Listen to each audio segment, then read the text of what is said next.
দেখো কিছু আমার গাছের গেন্দা ফুল, এই যে দেখো ফুটছে।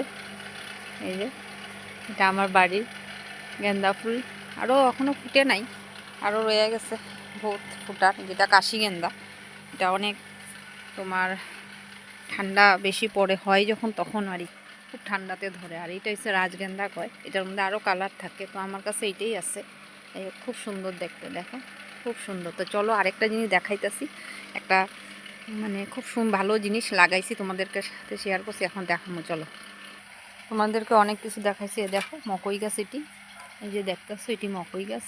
এই যে পেঁপে গাছ, এখানে কিন্তু এত কিছু লাগানো যায় না। যাই হোক আমরা জালি দিয়ে এটা করাতে অনেক কিছু হয়েছে। তো একটা জিনিস দেখাইতেছি, দেখো আমিও প্রথম দেখছি। এই যে মকই গাছে ফুল আইলো, এই যে দেখো আরেকটা আইসে গাছে, যে মকই ধরবো তো তোমাদের কাছে দেখাবো আমি বাকিটা। এই যে এই গাছটাতে দেখো, এই যে মকই গাছে ফুল আইছে। তো আজকের মতন এতটুকু রাখছি, টাটা।